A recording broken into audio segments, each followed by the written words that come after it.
As Senator Michael Bennet and former Governor John Hickenlooper crisscrossed Iowa this week, Hickenlooper spoke out at a campaign stop and said he doesn't believe he was cut out to be a senator.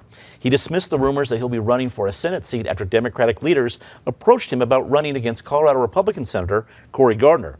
And as we tape this program, reports have come out this morning about a permit being pulled for a celebration on March 7th, I believe at the Denver Civic Center, that happens to possibly have some connections to the Hickenlooper campaign.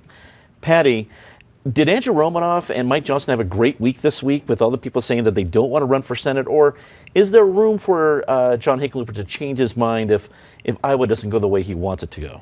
I don't think John Hickenlooper is going to change his mind about the Senate race, although he clearly has changed his mind from 2009 when Michael Bennet was the surprise appointment to Ken Salazar's empty seat, when Hickenlooper thought probably being a senator would have been a good fit. But since then he went on to almost finish out his terms as mayor of Denver and move on to governor. And Hickenlooper is much more a CEO type than Bennet is, for example. He likes being the leader.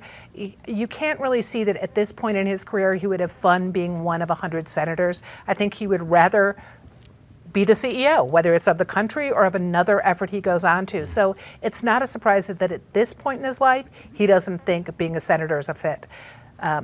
Bennet obviously has been a good senator and has thought it's a fit. It's just wild that we actually have two candidates right now from Colorado who are looking at a presidential run. I'm not sure yet how much we can read into booking the Civic Center, because we might remember the last time we had two Colorado candidates running the same year was '87 when Pat Schroeder was looking at a run, and she announced from the Civic Center that she was not going to run for president. That is a very good point. Excellent reminder of Colorado history there, Patty. Craig, what do you think from the announcement? Is Hickenlooper in this for the long haul? Well, good source is Patty Calhoun. She knows him pretty darn well, and that's so instructive. And I was there when Pat Schroeder started crying in Civic Center Park. I had Governor Polis on at his inaugural. He called it Civic Park. I said, "You're not from Denver, it's Civic Center Park." But that's where Pat Schroeder had that. And if you think about Denver history, and I do, Bill Ritter is the guy who had the choice between John Hickenlooper and Michael Bennet, and he made that fateful decision for Michael Bennet. I, of course, remember, as we all do, Michael Bennet, chief of staff for Mayor Hickenlooper, and it goes way back in Colorado. And it's interesting, these two men from Colorado, they are so different. One is introverted, Michael Bennet. The other is a natural extrovert, John Hickenlooper. And you'd think the extrovert would be the lawyer, but no, the lawyer is Bennet, and Hickenlooper is the geologist, but he's like the every guy. And maybe I'll catch fire. Jay Inslee announced today, and Beto may get in it over the weekend along with Joe Biden. Where does Hickenlooper fit in? I don't know. Maybe you just have to go along and hope other people make mistakes. And he is the anti-Trump, and I think that's the message that he's taking forth. Nick, I've been very excited to have you on the program for a multitude of reasons to have you back on, but especially this week because you get to share with our viewers what's it been like to be in Iowa and on the trail with John Hickenlooper in Iowa. Yeah. So first of all, Iowa takes care of its roads and blizzards, so that's fun. Had no problem navigating the highways there, unlike in Colorado. That said, I think both gentlemen have been well received in Iowa, if not cautiously. Every Iowa voter, every Iowa Democrat I talk to has told me repeatedly they're not backing any candidate. It's far too early. I mean, even people who, caucused for Bernie are telling me, Bernie Sanders, the Vermont senator, are telling me that they just can't get behind him at this point in time. It's too early. I do think that there is some sort of a split. I don't know how big it is on what is the perfect candidate to take on Donald Trump.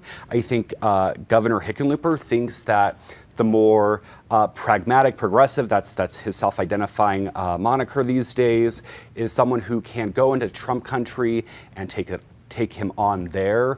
Whereas there are other, candidates like a Kamala Harris or Cory Booker who think someone who is on the far left of Trump is better suited.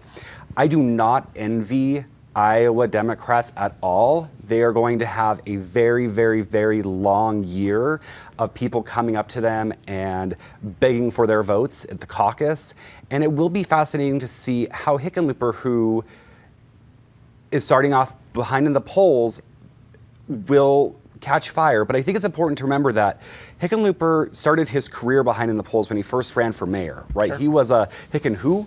Yeah. And so it's not that he's never done this before. So it'll be interesting to see what sort of parallels from his first race to this race. Susan, when you see the developments this week, is it more about John Hickenlooper running for president, or is it more about potentially the gates opening up, about less big-name competition for the U.S. Senate race in 2020 in Colorado?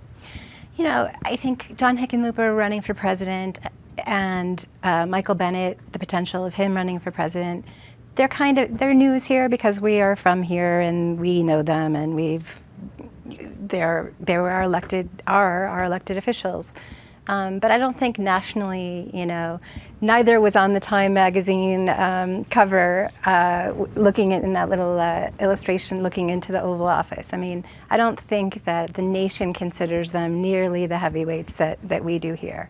I think, to answer your question more directly, yeah, I think very much the news now is Gardner's seat. And will there be someone besides, you know, Johnston and Romanoff stepping up? I think, and I know we're going to talk about it later in the show, which is probably why you asked me, Crisanta Duran's